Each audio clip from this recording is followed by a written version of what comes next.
नमस्कार, prime time में आपका स्वागत है। मैं हूं अंजलि इस्टवाल। अमर जवान ज्योति आज उस जगह से बुझ गई जहां वो 50 साल से लगातार शहीदों की याद को रोशन कर रही थी। अब युद्ध स्मारक में बस उस ज्योति का सांकेतिक विलय कर दिया गया है। लेकिन इस फैसले पर सवाल उठ रहे हैं कि ऐसी क्या जरूरत पड़ गई कि जंग में अपनी जान न्यौछावर करने वाले जांबाजों की याद को उस जगह से बुझा दिया जाए जहां वो आधी सदी से जलती रही। क्या सैनिकों की याद में लौ दो जगहों पर एक साथ नहीं जल सकती? कहीं ये नए सिरे से इतिहास लिखने की कोशिश तो नहीं है? 3 साल पहले मौजूदा सरकार ने कहा था कि अमर जवान ज्योति इतिहास का अभिन्न अंग है। नए फैसले पर उसने कोई बयान देना मुनासिब नहीं समझा। बस सूत्रों के हवाले से खबर फैला दी कि यह स्मारक ब्रिटिश इतिहास का प्रतीक है। सवाल यह है कि क्या अब इतिहास को भी उसी सांचे में ढाला जाएगा जो सत्ता में बैठे मौजूदा हुक्मरानों को भाएगा? बाकी सारी चीजें मिटा दी जाएंगी, क्योंकि अमर जवान ज्योति की लौ इंडिया गेट से बुझना अकेली घटना नहीं है।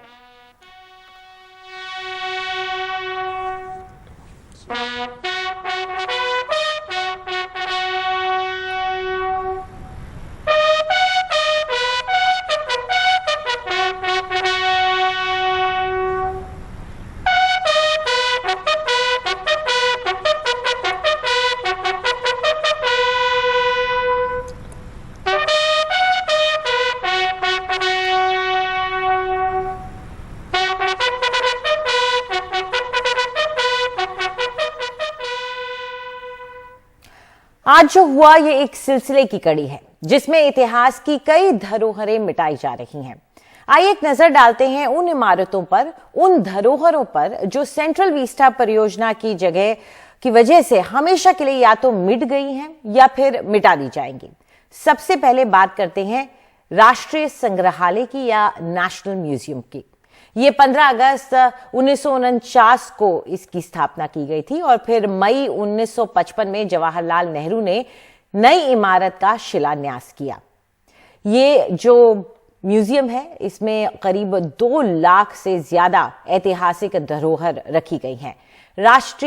इसमें आपको बता दें कि 5000 साल पुराने पुरातत्व अवशेष इसमें मौजूद हैं।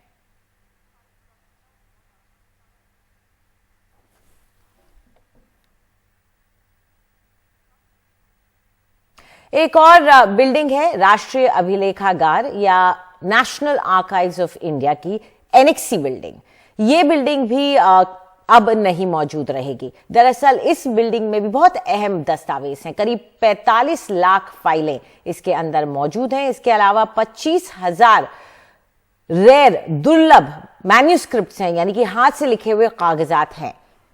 इसके अलावा 1 लाख से ज्यादा इसमें नक्शे मौजूद हैं। 1,30,000 मुगल दस्तावेज भी इसमें संजो के रखे गए हैं। इसके अलावा जो अगली बिल्डिंग जिसकी हम बात करेंगे वो है इंदिरा गांधी राष्ट्रीय कला केंद्र। यह बिल्डिंग नवंबर 1985 में राजीव गांधी ने शुरू की थी और इसकी स्थापना इसलिए की गई थी कि इसमें आर्ट्स एंड कल्चर को बढ़ावा दिया जाए और इसीलिए संस्कृति मंत्रालय के तहत इसकी स्थापना की गई थी। और इसमें अभी भी कला और संस्कृति पर शोध किया जाता है और ये एक अहम बिल्डिंग है, ये मौजूद नहीं रह गई है। इसके अलावा एक और बिल्डिंग है उपराष्ट्रपति निवास। ये करीब 6.5 एकड़ पर बना हुआ है और इसे भी सेंट्रल विस्टा के लिए हटा दिया जाएगा। प्रधानमंत्री निवास में भी बदलाव आएगा।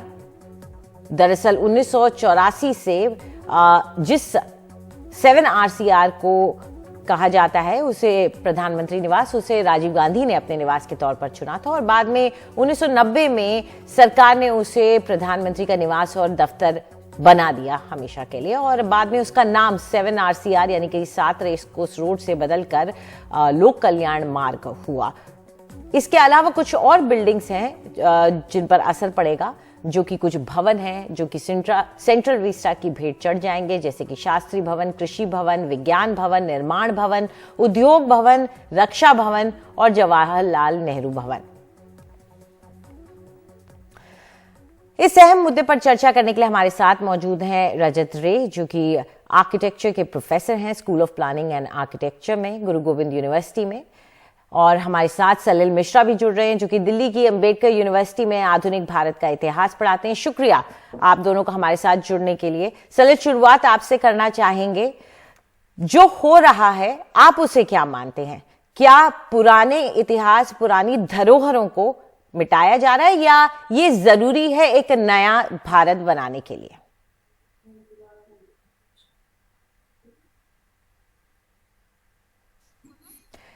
सलिल, लगता है आपने अपना ऑडियो म्यूट किया हुआ है। नहीं, अब आपको मेरी आवाज आ रही है? आ रही है। नहीं, मुझे लगता है हमारे इतिहास में पिछले 100 साल में जो कुछ प्रतीक हम जिनका विकास करते हैं वो हमारी अपनी धरोहर भी बन जाते हैं।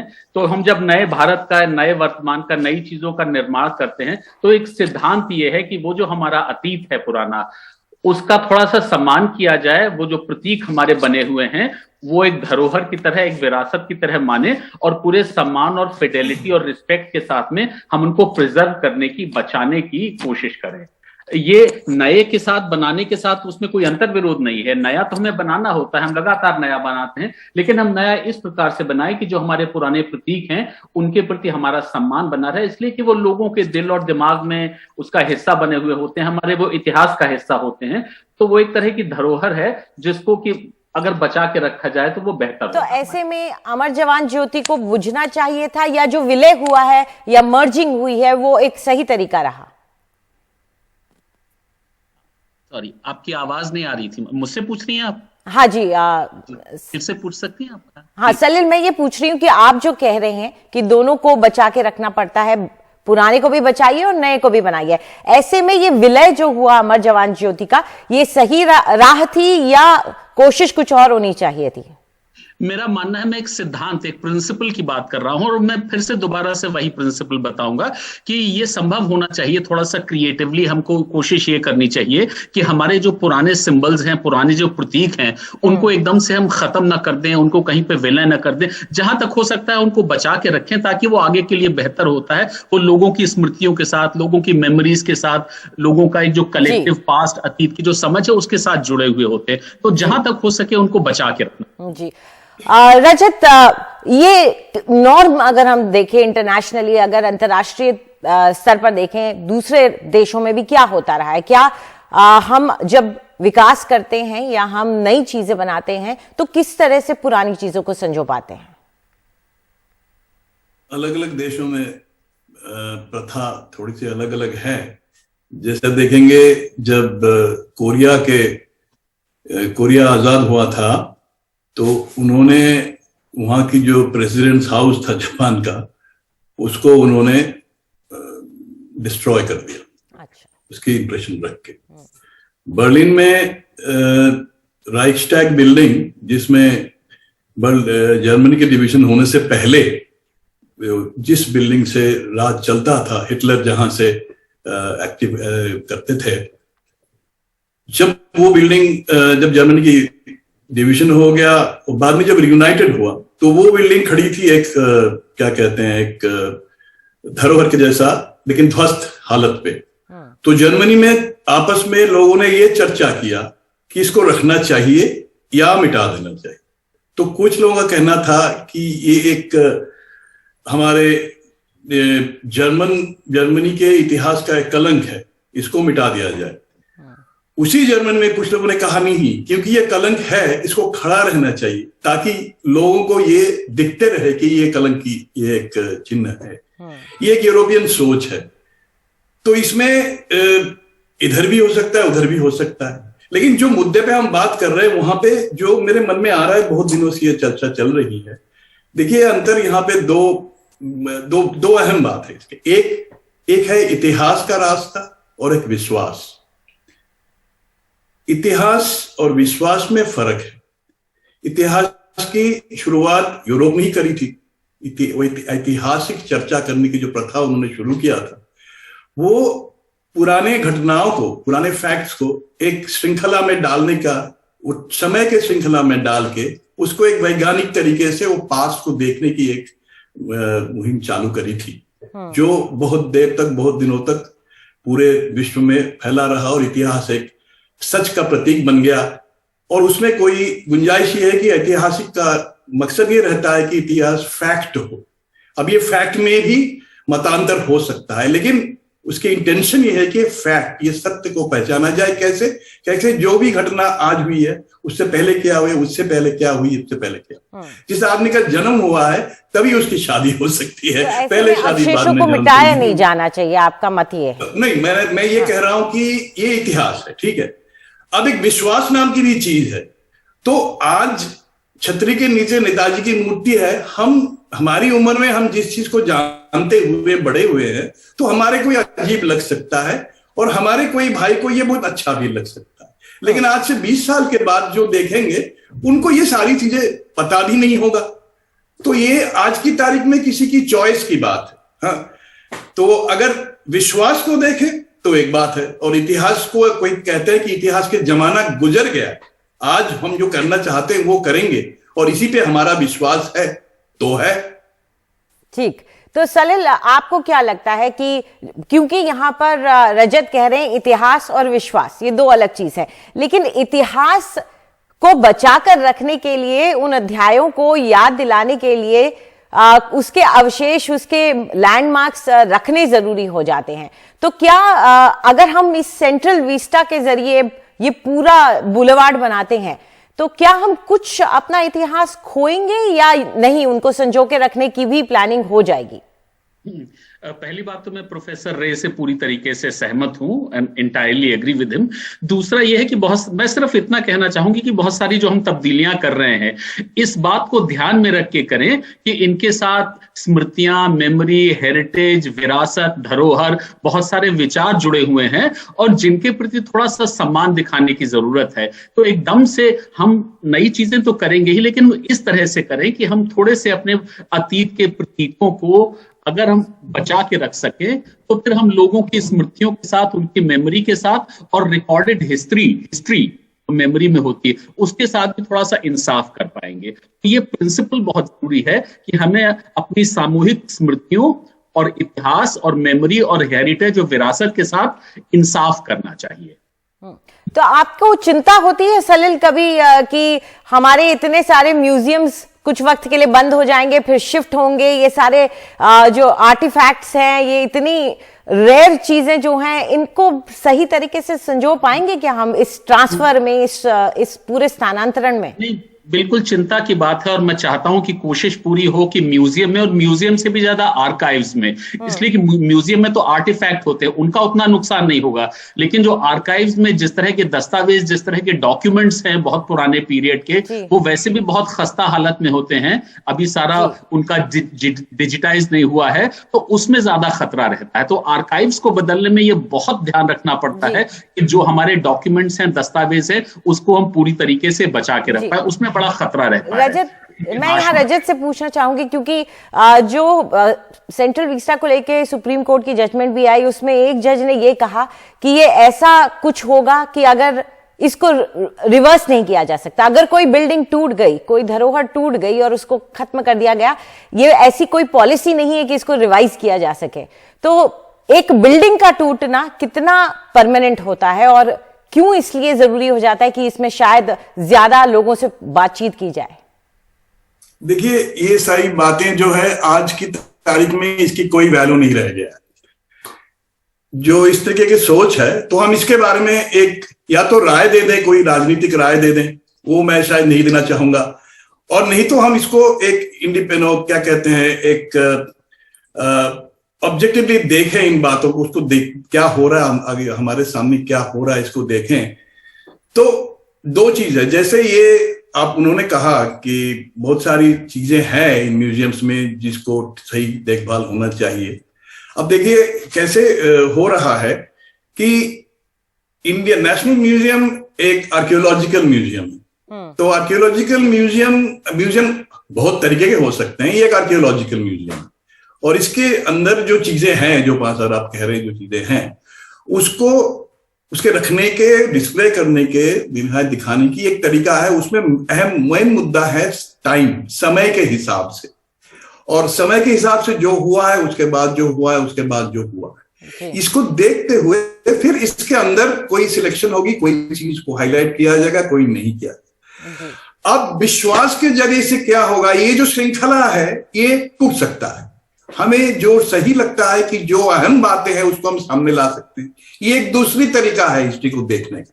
अब एक हिसाब से ये है कि ये बिल्डिंग जब टूट जाएगी, जो चीजें इसके अंदर है वो दूसरी जगह ले लिया जाएगा। तो किस तरीके से इसकी ऑर्गेनाइजेशन होगी, हमें अब दिखाई दे रहा है कि स्टैचू के नीचे अगर नेताजी खड़े हो सकते हैं और वाइसरॉय को सैल्यूट करते हुए, अगर ये मीनिंग हमें पता है तो हमें अजीब सी लगती है कि नेताजी सैल्यूट कर रहे हैं वाइसरॉय को।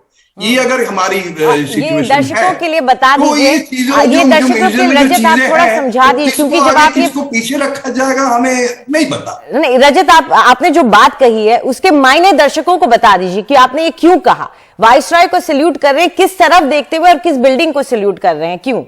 देखिए ये जो कॉन्सेप्ट जिसे कहते हैं हम आर्किटेक्चरल टर्म में, जो आइडिया है पुराने लैटिन्स दिल्ली के, वो चीज जो है ना वो एक भारत को दर्शाता है। ये आम लोगों को समझने के आएगा नहीं, आने की जरूरत भी नहीं है।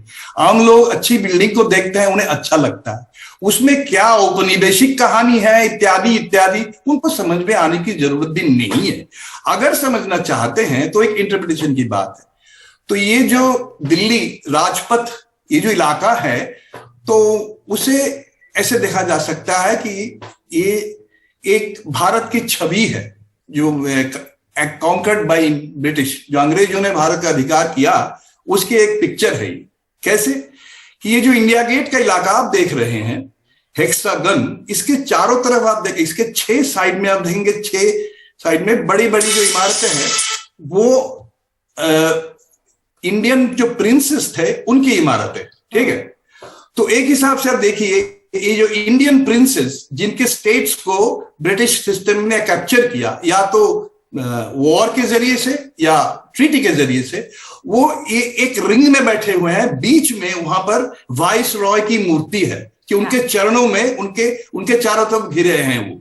ये भारत की एक छवि है, और इस चीज को दूर से वाइस रॉय देख रहे हैं जो कि लोकल लॉर्ड है। ये एक छवि है।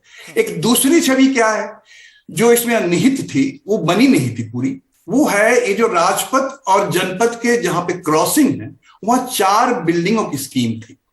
ये जो पॉइंट है, इसमें 4 बिल्डिंग, एक तो म्यूजियम, एक कल्चर, एक आर्काइव और एक लाइब्रेरी। ये चीजें क्या है? ये चीजें जो है ये भी एक भारत की छवि है।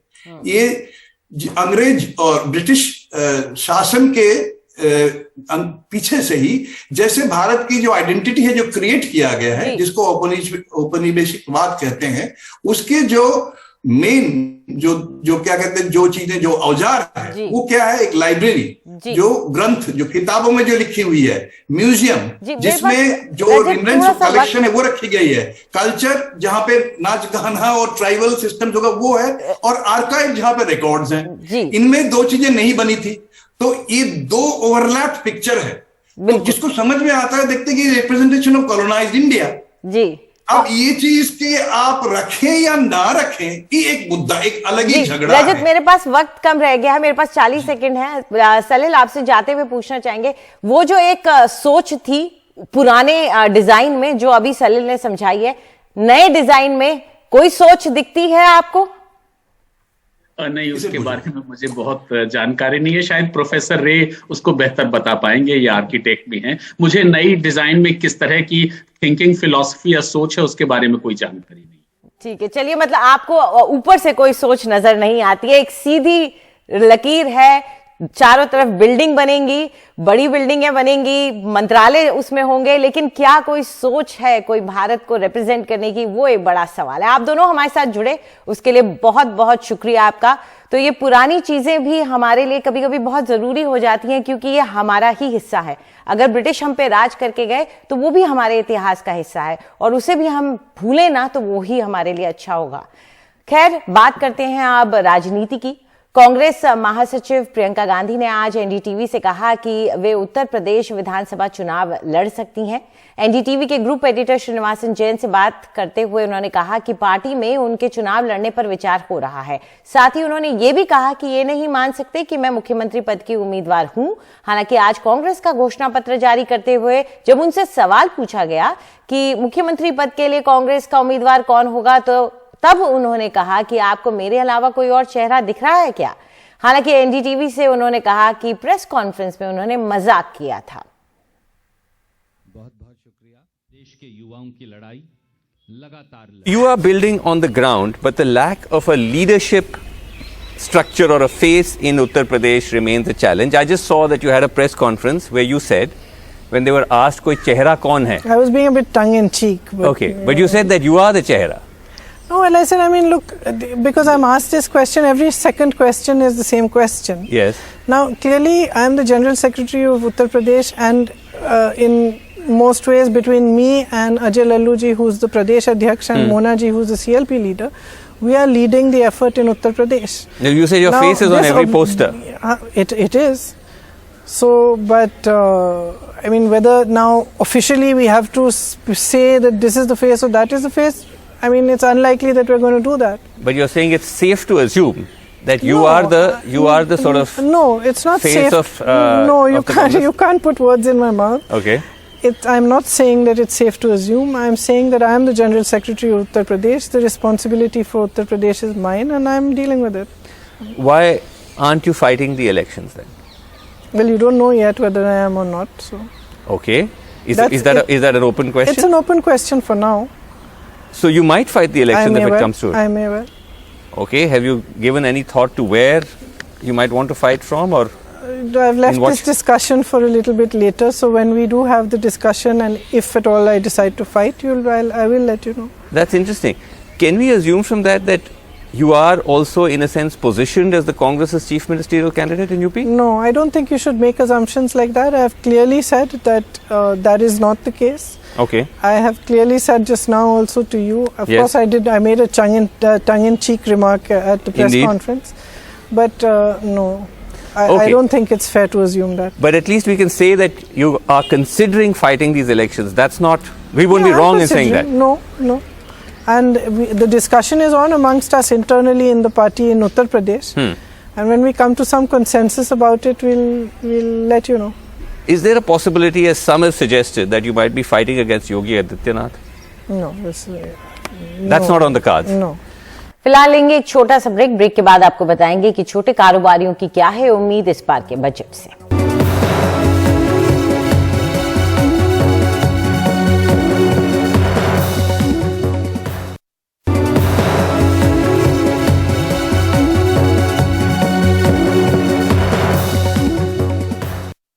कोरोना की तीसरी लहर ने कारोबारियों को फिर से मायूस कर दिया है। छोटे बड़े उद्योगों के उत्पादन में अड़चनें आ रही हैं।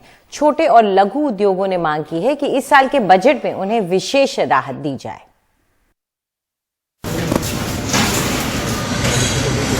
गाजियाबाद रोड इंडस्ट्रियल एरिया में हाईटेक ऑटोमेटेड प्रोडक्ट्स बनाने वाली इस फैक्ट्री में कानपुर मेट्रो के लिए नए ऑटोमेटिक एंट्री गेट्स बन रहे हैं। ठीक है। फैक्ट्री मालिक कहते हैं कोरोना की तीसरी लहर की वजह से मजदूर कम आ रहे हैं और इससे प्रोडक्शन पर असर पड़ रहा है। कोरोना की तीसरी लहर की वजह से जो नए ऑर्डर्स आए थे, जैसे ये ऑटोमेटिक एंट्री गेट है जो मेट्रो स्टेशंस पर आमतौर पर लगाया जाता है, और यहाँ पर कानपुर मेट्रो के लिए 400 नए गेट का निर्माण भी जो ऑटोमेटिक गेट्स हैं उनका हो रहा है। लेकिन फिलहाल सेंटिमेंट कम है और वर्कर्स भी बहुत कम काम पर आ रहे हैं। संजीव, कितना असर पड़ा है इससे, जो इस तरह के ऑर्डर्स का प्रोडक्शन का काम आप कर रहे थे? थोड़ा सा काम स्लो हुआ है क्योंकि 25 से 30% वर्कर्स अभी नहीं आ रहे हैं, क्योंकि कुछ बीमार है, कुछ अपने घर चले गए हैं। और कानपुर मेट्रो का ये ऑर्डर जिसमें हमें 400 से ज़्यादा गेट देने हैं, टिकट वेंडिंग मशीन्स देनी है, सो हम इंतज़ार कर रहे हैं कि इस महीने तक शायद ये लहर थोड़ी थम जाएगी और लोगों में फिर से आत्मविश्वास दोबारा जागेगा और हम फिर से अपनी प्रोडक्शन को स्केल करना शुरू कर देंगे। दरअसल मौजूदा वित्तीय साल में सबको कोरोना की 2 लहर से जूझना पड़ा है। तीसरी लहर ने बिजनेस सेंटिमेंट को फिर कमजोर किया है। कारोबार में गिरावट 25% से 30% तक हुई है। आपको लगता है कि इस साल के बजट में वित्त मंत्री को एक स्टिमुलस पैकेज लेकर आना चाहिए आपके जैसे जो उद्यमी हैं उनकी मदद करने के लिए?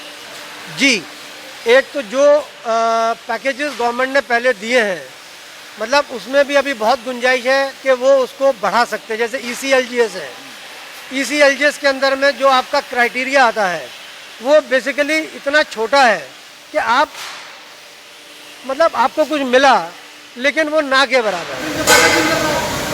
गाजियाबाद रोड इंडस्ट्रियल एरिया में 450 से ज्यादा फैक्ट्रियां हैं।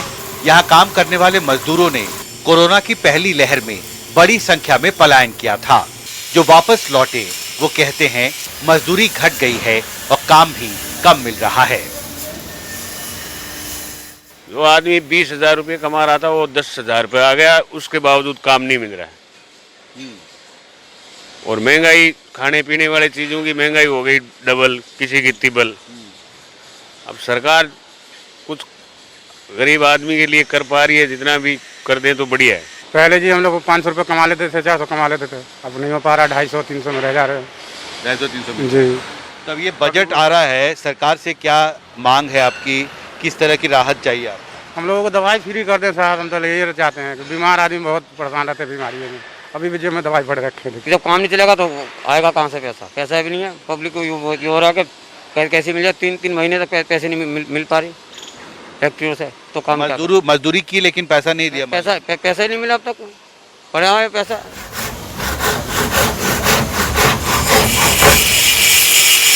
पिछले साल कोरोना के दूसरी लहर के असर से उबरने में उद्योग जगत को कई महीने लगे थे।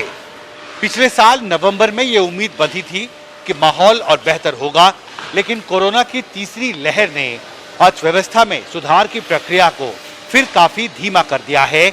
और अब छोटे और लघु उद्योग जगत की मांग है कि वित्त मंत्री निर्मला सीतारमण इस साल के बजट में उनके लिए एक नया स्टिमुलस पैकेज का ऐलान करें। गाजियाबाद इंडस्ट्रियल एरिया से मेरे सहयोगी अशोक महाले के साथ हिमांशु शेखर, NDTV इंडिया।